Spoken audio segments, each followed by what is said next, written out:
সাবদ্ধসনাতা বিপুলকটিতটি পদ্মপত্রায়তক্ষী গম্ভীরাবর্তনাবিস্তনাভরণবিতা শুভ্রবস্ত্রতরিয়া লক্ষ্মীর্দেবী গজেন্দ্রমণিগণঘটিতে স্নাপিতাং হেমকুম্ভে দ্বিতীয় সা পদ্মহস্তা বসতু মম গৃহে সর্বমাঙ্গল্যং যুক্তা।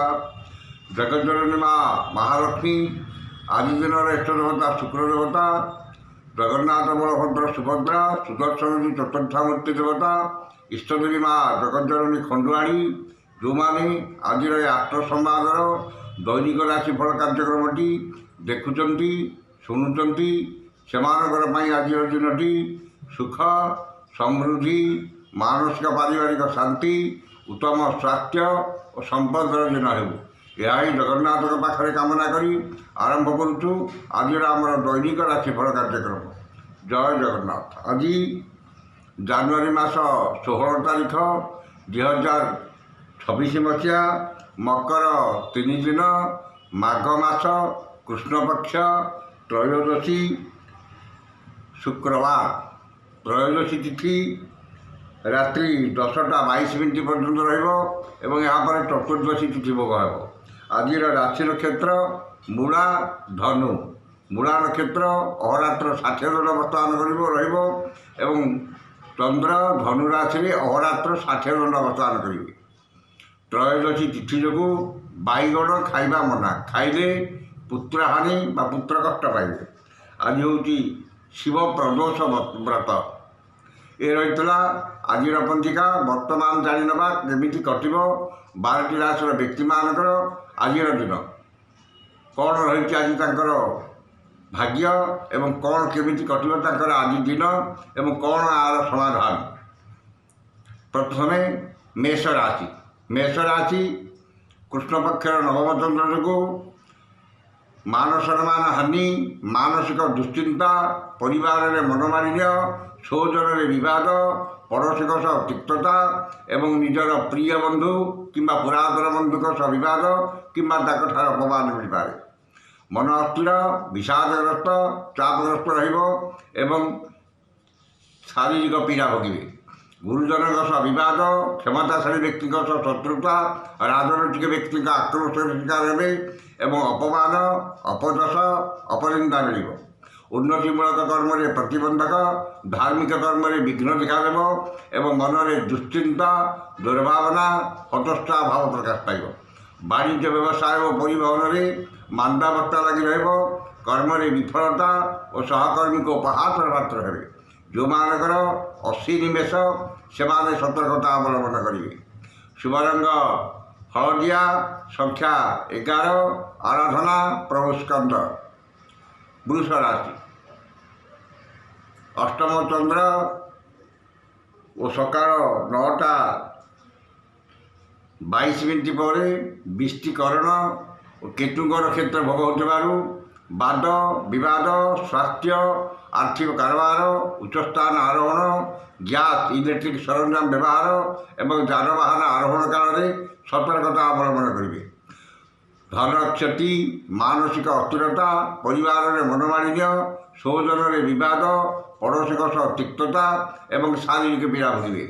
ଠିକ୍ ସମୟରେ ଠିକ୍ ନିଷ୍ପତ୍ତି ନେବାରେ ଅସମର୍ଥ ହେବେ ଏବଂ ସମସ୍ତ କର୍ମରେ ଭୁଲ ନିଷ୍ପତ୍ତି ନେବେ। ଉଚିତ କର୍ମରୁ ବିଚ୍ୟୁତ ହୋଇ ଅନୁଚିତ କର୍ମରେ ଆଗ୍ରହ ରଖିବେ ଏବଂ ବିନା କାରଣରେ ବହୁତ ବ୍ୟସ୍ତ ରହିବେ। ଅଯଥା ଖର୍ଚ୍ଚ, ବୃଥା ଭ୍ରମଣ ଲାଗି ରହିବ ଏବଂ ସତ୍ସଙ୍ଗ ପରିତ୍ୟାଗ କରି କୁସଙ୍ଗରେ ପଡ଼ିବେ। ବାଣିଜ୍ୟ ବ୍ୟବସାୟ ପରିବହନରେ ଆୟଠାରୁ ବ୍ୟୟ 2 ଗୁଣ ଅଧିକ ହେବ। କର୍ମରେ ବିଫଳତା ଓ ସମସ୍ତ କର୍ମ କଣ୍ଟକ ସଦୃଶ ମନ ହେବ। ଯେଉଁମାନଙ୍କର ରୋହିଣୀ ବୃଷ ସେମାନେ ସତର୍କତା ଅବଲମ୍ବନ କରିବେ। ଶୁଭ ରଙ୍ଗ ସିଲଭର, ସଂଖ୍ୟା 2, ଆରାଧନା ପ୍ରଭୁ ଶ୍ରୀରାମ। ମିଥୁନ ରାଶି। ସପ୍ତମ ଚନ୍ଦ୍ର ଶୁକ୍ରବାର ଓ କେତୁଙ୍କ ନକ୍ଷତ୍ର ଭୋଗ ହେଉଥିବାରୁ ଆମୋଦ ପ୍ରମୋଦ, ମୌଜ ମଜଲିସରେ ଅଧିକ ଆଗ୍ରହ ରହିବ ଏବଂ ପରିବାରର ସମସ୍ତ ସଦସ୍ୟଙ୍କ ମଧ୍ୟରେ ଉତ୍ତମ ବୁଝାମଣା ରହିବ। ପୁତ୍ର, କନ୍ୟା, ଭାତୃଭଗ୍ନୀଙ୍କର ବୈବାହିକ କର୍ମର ଆୟୋଜନ କରିବେ କିମ୍ବା ପରିବାର ସହ କୌଣସି ବୈବାହିକ କର୍ମରେ ଯୋଗ ଦେବେ। ମାନସିକ ପାରିବାରିକ ଶାନ୍ତି, ଦାମ୍ପତ୍ୟ ଜୀବନରେ ମଧୁରତା ଆସିବ ଏବଂ ପରିଚିତ ମହିଳାଙ୍କ ଠାରୁ ସାହାଯ୍ୟ, ସହଯୋଗ, ଧନ ମିଳିବ।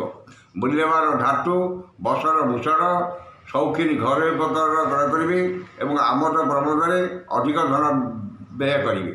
ବାଣିଜ୍ୟ ବ୍ୟବସାୟ ଓ ପରିବହନରେ ଆୟ ଅତି ଉତ୍ତମ ହେବ। କର୍ମରେ ସଫଳତା ଓ ସହକର୍ମୀଙ୍କ ସାହାଯ୍ୟ ସହଯୋଗ ପ୍ରାପ୍ତ ହେବ।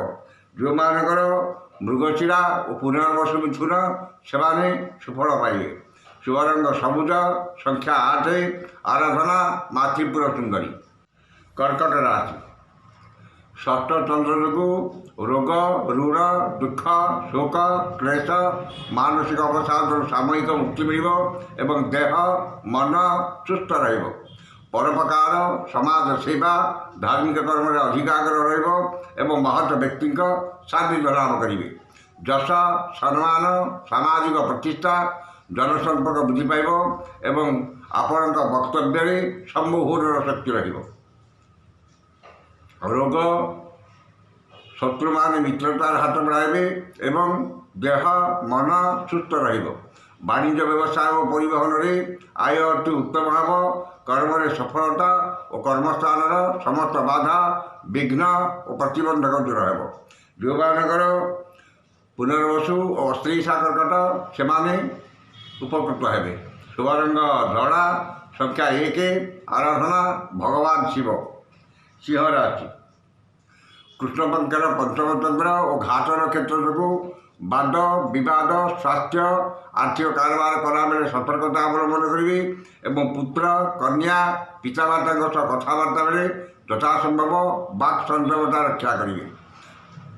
ବିଦ୍ୟା, ବୁଦ୍ଧି, ଜ୍ଞାନ, ଗାରିମା, ପ୍ରତ୍ୟୁତ୍ପନ୍ନ ମତି, ଦୂରଦୃଷ୍ଟି, ଧୀ ଶକ୍ତି, ସ୍ମରଣ ଶକ୍ତି ଲୋପ ପାଇବ ଏବଂ ପରିବାରରେ ଅଶାନ୍ତିର ବାତାବରଣ ରହିବ।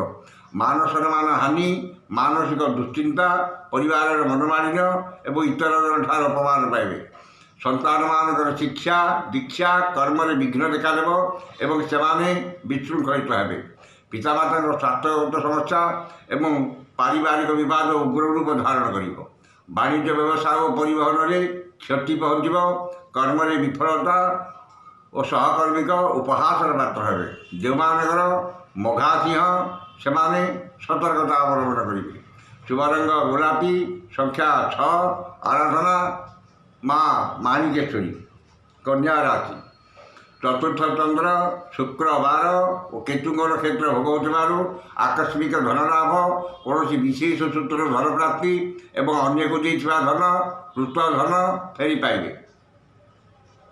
ଗୁରୁଜନଙ୍କ କୃପା, କ୍ଷମତାଶାଳୀ ବ୍ୟକ୍ତିଙ୍କ ସହାୟତା, ରାଜନୈତିକ ବ୍ୟକ୍ତିଙ୍କର ଶୁଭ ଦୃଷ୍ଟିରେ ରହିବେ ଏବଂ କୌଣସି ସଭା କିମ୍ବା ସଂଗଠନର ନେତୃତ୍ୱ ମିଳିବ। ଧନ ସମ୍ପଦ ବୃଦ୍ଧି ପାଇବ ଏବଂ ଆର୍ଥିକ ସ୍ଥିତିରେ ସୁଧାର ଆସିବ। ପୁରାତନ ବିବାଦ, ଜମିଜମା ବିବାଦର ସମାଧାନ ହେବ ଏବଂ ମାଲି ମକଦ୍ଦମାରେ ବିଜୟ ହାସଲ କରିବେ। ବାଣିଜ୍ୟ ବ୍ୟବସାୟ ଓ ପରିବହନରେ ଆୟ ଅତି ଉତ୍ତମ ହେବ ଏବଂ ନୂତନ ପରିବହନ ବ୍ୟବସାୟର ସୁଯୋଗ ଜୁଟିବ। କର୍ମରେ ବିଫଳତା, କର୍ମରେ ସଫଳତା, ଉଚ୍ଚ ସମ୍ମାନ, ଉଚ୍ଚ ପଦବୀ ପ୍ରାପ୍ତ ହେବ। ଯେଉଁମାନଙ୍କର ଉତ୍ତରା ଫାଲ୍ଗୁନୀ ଓ ଚିତ୍ରା କନ୍ୟା ସେମାନେ ସୁଫଳ ପାଇବେ। ଶୁଭ ରଙ୍ଗ ମେରୁନ୍, ସଂଖ୍ୟା 12, ଆରାଧନା ଭଗବାନ ବିଷ୍ଣୁ। ତୁଳା ରାଶି। ଘାତ ଚନ୍ଦ୍ର ଯୋଗୁଁ ମନରେ ଦୁଶ୍ଚିନ୍ତା, ଦୁର୍ଭାବନା, ହତୋତ୍ସାହ ଭାବ ପ୍ରକାଶ ପାଇବ ଏବଂ ଚାଲି ଚଳନ ବ୍ୟବହାର କଥାବାର୍ତ୍ତା ବିବାଦୀୟ ହେବ। ସମସ୍ତ କର୍ମରେ ଭୁଲ ନିଷ୍ପତ୍ତି ନେବେ ଏବଂ ନିଶ୍ଚିତତାକୁ ପରିତ୍ୟାଗ କରି ଅନିଶ୍ଚିତତା ପଛରେ ପଶ୍ଚାଧାବନ କରିବେ। ମନରେ ଅସ୍ଥିରତା, ପରିବାରର ମନୋମାଳିନ୍ୟ, ସୌଜନ୍ୟରେ ବିବାଦ, ପଡ଼ୋଶୀଙ୍କ ସହ ତିକ୍ତତା ଏବଂ ଭାଇ ଭଉଣୀଙ୍କ ସହ ବିବାଦ ଉଗ୍ର ରୂପ ଧାରଣ କରିବ। ମନ ଅସ୍ଥିର, ବିଷାଦଗ୍ରସ୍ତ, ଚାପଗ୍ରସ୍ତ ରହିବ ଏବଂ ଶାରୀରିକ ପୀଡ଼ା ଭୋଗିବେ। ବାଣିଜ୍ୟ ବ୍ୟବସାୟ ଓ ପରିବହନରେ ଆୟଠାରୁ ବ୍ୟୟ ଅଧିକ ହେବ। କର୍ମରେ ବିଫଳତା ଓ ସହକର୍ମୀଙ୍କ ବିରୋଧର ଶିକାର ହେବେ। ଯେଉଁମାନଙ୍କର ସ୍ୱାତି ତୁଳା ସେମାନେ ସତର୍କତା ଅବଲମ୍ବନ କରିବେ। ଶୁଭ ରଙ୍ଗ ନୀଳ, ସଂଖ୍ୟା 2, ଆରାଧନା ମା କମଳା। ବିଛା ରାଶି। କୃଷ୍ଣପକ୍ଷର ଦ୍ୱିତୀୟ ଚନ୍ଦ୍ର ଘାତ 12 ଯୋଗୁଁ ଧନକୁ ନେଇ ବିବାଦ ଓ ମାଲି ମକଦ୍ଦମାରେ ପଡ଼ିପାରନ୍ତି ଏବଂ ମୂଲ୍ୟବାନ ପଦାର୍ଥ ନଷ୍ଟ କିମ୍ବା ହଜିଯାଇପାରେ। ଅନ୍ୟଠାରୁ ଆଣିଥିବା ଧନ ଫେରାଇବାରେ ଅସମର୍ଥ ହେବେ ଏବଂ ଅନ୍ୟକୁ ଦେଇଥିବା ଧନ ପାଇବାରେ ବିଫଳ ହେବେ। ମନ ଅସ୍ଥିର, ବିଷାଦଗ୍ରସ୍ତ, ଚାପଗ୍ରସ୍ତ ରହିବ ଏବଂ ଶାରୀରିକ ପୀଡ଼ା ଭୋଗିବେ। ବାଣିଜ୍ୟ ବ୍ୟବସାୟ ଓ ପରିବହନରେ କ୍ଷତି ପହଞ୍ଚିବ ଏବଂ ଆର୍ଥିକ ସ୍ଥିତି ବିଗିଡ଼ିଯିବ। କର୍ମରେ ବିଫଳତା ଓ ସମସ୍ତ କର୍ମ ବିବାଦୀୟ ହେବ। ଯେଉଁମାନଙ୍କର ଅନୁରାଗ ଇଚ୍ଛା ସେମାନେ ସତର୍କତା ଅବଲମ୍ବନ କରିବେ। ଶୁଭ ରଙ୍ଗ ଗୋଲାପୀ, ସଂଖ୍ୟା 3, ଆରାଧନା ପ୍ରଭୁ ସ୍କନ୍ଦ। ଧନୁ ରାଶି, ଘାତବାର ଓ ଶ୍ରୀଚନ୍ଦ୍ର ଯୋଗୁଁ ଘାତବାରର ପ୍ରଭାବ ବିଶେଷ ରହିବ ନାହିଁ। ମନରେ ପ୍ରସନ୍ନତା, ଶରୀରରେ ସୁସ୍ଥତା, ଚାଲିଚଳନରେ ସଂଯମତା, ବଚନରେ ମଧୁରତା ଏବଂ ସମସ୍ତଙ୍କ ସହ ବନ୍ଧୁତା ଏବଂ ସମସ୍ତ କର୍ମରେ ସ୍ୱଚ୍ଛତା ଓ ସମୟାନୁବର୍ତ୍ତିତା ପ୍ରକାଶ ପାଇବ। ଆମୋଦ ପ୍ରମୋଦ ମଉଜ ମଜଲିସରେ ଅଧିକ ଆଗ୍ରହ ରହିବ ଏବଂ ପରିବାରରେ ସ୍ୱର୍ଗୀୟ ସୁଖ ଅନୁଭୂତ ହେବ। ପୁତ୍ର, କନ୍ୟା, ଭାତୃଭଗ୍ନୀଙ୍କର ବୈବାହିକ କର୍ମର ଆୟୋଜନ କରିବେ କିମ୍ବା ପରିବାର ସହ କୌଣସି ବୈବାହିକ କର୍ମରେ ଯୋଗ ଦେବେ। ମୂଲ୍ୟବାନ ଧାତୁ, ଭୂମି, ଯାନବାହନ କ୍ରୟ କରିବେ ଏବଂ ଧନର ସତ୍ ବିନିଯୋଗ କରିବେ। ବାଣିଜ୍ୟ ବ୍ୟବସାୟ ଓ ପରିବହନରେ ଆୟ ଅତି ଉତ୍ତମ ହେବ। କର୍ମରେ ସଫଳତା ଓ ସହକର୍ମୀଙ୍କ ସହଯୋଗ ଓ ପଦସ୍ଥ ଅଧିକାରୀଙ୍କ ଶୁଭ ଦୃଷ୍ଟିରେ ରହିବେ। ଯେଉଁମାନଙ୍କର ପୂର୍ବାଷାଢ଼ା ଓ ଉତ୍ତରାଷାଢ଼ା ଧନୁ ସେମାନେ ଉପକୃତ ହେବେ। ଶୁଭ ରଙ୍ଗ ହଳଦିଆ, ସଂଖ୍ୟା 5, ଆରାଧନା ମା ତାରା। ମକର ରାଶି, କୃଷ୍ଣପକ୍ଷର ଦ୍ୱାଦଶ ଚନ୍ଦ୍ର ଯୋଗୁଁ ଅପବ୍ୟୟ, ଅପବାଦ, ଅପଦୋଷରୁ ସାମୟିକ ମୁକ୍ତି ମିଳିବ ଏବଂ ଅଯଥା ଖର୍ଚ୍ଚ, ବଦ ଖର୍ଚ୍ଚ ଓ ପରିବାରର ଖର୍ଚ୍ଚଭାର କମ୍ ରହିବ। ପୁରାତନକୁ ପରିତ୍ୟାଗ କରି ନୂତନକୁ ସ୍ୱାଗତ କରିବେ ଏବଂ ସମସ୍ତ କର୍ମରେ ସୁଚିନ୍ତିତ ପଦକ୍ଷେପ ନେବେ। ସତ୍ସଙ୍ଗ ପରିତ୍ୟାଗ କରି କୁସଙ୍ଗ ପରିତ୍ୟାଗ କରି ସତ୍ସଙ୍ଗ କରିବେ ଏବଂ ଆୟ ଅଧିକ କରିବା ପାଇଁ ନୂତନ ଯୋଜନା କରିବେ। ବାଣିଜ୍ୟ ବ୍ୟବସାୟ ଓ ପରିବହନରେ ଆୟ ଅତି ଉତ୍ତମ ହେବ ଏବଂ ଆୟର କିଛି ଅଂଶ ସଞ୍ଚୟରେ ବିନିଯୋଗ କରିବେ। କର୍ମରେ ବିଫଳତା ଓ ସମସ୍ତ କର୍ମରେ ସଫଳତା ଓ ସମସ୍ତ ଅସମ୍ପୂର୍ଣ୍ଣ କର୍ମକୁ ପୂର୍ଣ୍ଣାଙ୍ଗ ରୂପ ଦେବାରେ ସମର୍ଥ ହେବେ। ଯେଉଁମାନଙ୍କର ଉତ୍ତରାଷାଢ଼ା ଓ ଧନିଷ୍ଠା ମକର ସେମାନେ ସୁଫଳ ପାଇବେ। ଶୁଭ ରଙ୍ଗ ବାଇଗଣୀ, ସଂଖ୍ୟା 3, ଆରାଧନା ଜଗଜ୍ଜନନୀ ମା ଦୁର୍ଗା। କୁମ୍ଭ ରାଶି, ଘାତଚନ୍ଦ୍ର ଯୋଗୁଁ ଧନ କ୍ଷତି, ମାନସିକ ଅସ୍ଥିରତା, ପରିବାରରେ ମନୋମାଳିନ୍ୟ, ସୌଜନ୍ୟରେ ବିବାଦ, ପଡ଼ୋଶୀଙ୍କ ସହ ତିକ୍ତତା ଏବଂ ଆର୍ଥିକ ଠକାମିରେ ପଡ଼ିପାରନ୍ତି। ମୂଲ୍ୟବାନ ପଦାର୍ଥ ନଷ୍ଟ କିମ୍ବା ହଜିଯାଇପାରେ ଏବଂ ଧନକୁ ନେଇ ବିବାଦ ଓ ମାଲି ମୁକଦ୍ଦମାରେ ପଡ଼ିପାରନ୍ତି। ଅନ୍ୟଠାରୁ ଆଣିଥିବା ଧନ ଫେରାଇବାରେ ଅସମର୍ଥ ହେବେ ଏବଂ ଅନ୍ୟକୁ ଦେଇଥିବା ଧନ ପାଇବାରେ ବିଫଳ ହେବେ। ମନ ଅସ୍ଥିର, ବିଷାଦଗ୍ରସ୍ତ, ଚାପଗ୍ରସ୍ତ ରହିବ ଏବଂ ସମସ୍ତ କର୍ମ ବିବାଦୀୟ ହେବ। ବାଣିଜ୍ୟ ବ୍ୟବସାୟ ଓ ପରିବହନରେ ବିପର୍ଯ୍ୟୟ ଘଟିବ। କର୍ମରେ ବିଫଳତା ଓ କର୍ମ ପ୍ରତି ବିପଦ ଆସିପାରେ। ଯେଉଁମାନଙ୍କର ଧନିଷ୍ଠା ଓ ପୂର୍ବଭାଦ୍ର କୁମ୍ଭ ସେମାନେ ସତର୍କତା ଅବଲମ୍ବନ କରିବେ। ଶୁଭ ରଙ୍ଗ କଳା, ସଂଖ୍ୟା 11, ଆରାଧନା ମା କାଳୀ। ଶେଷ ରାଶି ମୀନ ରାଶି, ଘାତବାର ଓ ଦଶମ ଚନ୍ଦ୍ର ଯୋଗୁଁ ଘାତବାରର ପ୍ରଭାବ ବିଶେଷ ରହିବ ନାହିଁ। ଭାଗ୍ୟ ଅପେକ୍ଷା କର୍ମରେ ଅଧିକ ବିଶ୍ୱାସ ଓ ଗୁରୁତ୍ୱ ରହିବ ଏବଂ ବ୍ୟବସାୟ ଅପେକ୍ଷା କର୍ମରେ ଅଧିକ ସଫଳତା ମିଳିବ। କର୍ମରେ ଉନ୍ନତି, କର୍ମ ପ୍ରତି ଏକାଗ୍ରତା, ଆନ୍ତରିକତା ବୃଦ୍ଧି ପାଇବ ଏବଂ ସମସ୍ତ କର୍ମ ଆଜି ଆପଣଙ୍କ ପାଇଁ ସହଜ ହେବ। ମନରେ ସତ୍ଚିନ୍ତା, ସଦ୍ଭାବନା ପ୍ରକାଶ ପାଇବ ଏବଂ ସତ୍ କର୍ମରେ ଅଧିକ ଆଗ୍ରହ ରହିବ। ଆଜି ଯେକୌଣସି କର୍ମ କରିବେ ସେଥିରେ 100% ସଫଳତା ପାଇବେ ଏବଂ ସମସ୍ତ କର୍ମରେ ଆପଣଙ୍କର କର୍ମକୁଶଳତା, କର୍ମତତ୍ପରତା ଓ କାର୍ଯ୍ୟଦକ୍ଷତା ପ୍ରକାଶ ପାଇବ। ବାଣିଜ୍ୟ ବ୍ୟବସାୟ ଓ ପରିବହନରେ ଆୟ ଯାହା ହେଲେ ମଧ୍ୟ ମନରେ ଆତ୍ମସନ୍ତୋଷ, ଆତ୍ମତୃପ୍ତି ରହିବ। ଯେଉଁମାନଙ୍କର ପୂର୍ବଭାଦ୍ର ଓ ରେବତୀ ମୀନ ସେମାନେ ସୁଫଳ ପାଇବେ। ଶୁଭ ରଙ୍ଗ ହଳଦିଆ, ସଂଖ୍ୟା 7, ଆରାଧନା ପ୍ରଭୁ ଗଜାନନ। ଏ ଥିଲା ଆଜିର 12ଟି ରାଶିର ବ୍ୟକ୍ତିମାନଙ୍କର ଆଜିର ରାଶିଫଳ। ସମସ୍ତ ରାଶିର ବ୍ୟକ୍ତିମାନେ ଯେଉଁମାନଙ୍କର ଶୁଭ ବା ଯେଉଁମାନଙ୍କର ଅଶୁଭ ହେଉଛି, ସମସ୍ତ ରାଶିର ବ୍ୟକ୍ତିମାନେ ଯେହେତୁ ଆଜି ଶୁକ୍ରବାର, ଶୁକ୍ରଙ୍କର ମନ୍ତ୍ର ପାଠ କଲେ ନିଶ୍ଚିତ ଭାବରେ ଦିନଟି ଆପଣଙ୍କର ମଙ୍ଗଳମୟ ହେବ। ଶୁକ୍ରଙ୍କର ମନ୍ତ୍ରକୁ ଠିକ୍ ସେ ଋଷ୍ୟାଦି କରି ପାଠ କରନ୍ତୁ। ମନ୍ତ୍ରଟି ହେଲା ଓଂ ଅସ୍ୟ ଶ୍ରୀ ଶୁକ୍ର ମହାମନ୍ତ୍ରସ୍ୟ ଭରଦ୍ୱାଜ ଋଷିଃ ଅନୁଷ୍ଠୁପ୍ ଛନ୍ଦଃ ଅଦ୍ୟ ଦିବସ ଦିବସାଧିପତି ଶୁକ୍ର ଦେବତା ସୁବିତେ ଶୁକ୍ର ଦେବତା ମନ୍ତ୍ର 108 ସଂଖ୍ୟକ ମନ୍ତ୍ର ଜପେ ବିନିଯୋଗ। ଏ ଋଷ୍ୟାଦିକି ଥରେ କରିବେ ଏବଂ ମନ୍ତ୍ରଟି ହେଲା ଓଂ ହିଂ ଶ୍ରୀ ଶୁକ୍ରାୟ ନମଃ ଏ ମନ୍ତ୍ରକୁ ସକାଳେ 108 ଏବଂ ସନ୍ଧ୍ୟାବେଳେ 108 ପାଠ କରନ୍ତୁ। ନିଶ୍ଚିତ ଭାବରେ ଦିନଟି ଆପଣଙ୍କର ମଙ୍ଗଳମୟ ଏବଂ ଶୁଭମୟ ହେବ। କାର୍ଯ୍ୟକ୍ରମକୁ ଶେଷ କରିବା ପୂର୍ବରୁ ଆପଣମାନଙ୍କ ପାଇଁ ଏକ ବିଶେଷ ସୂଚନା।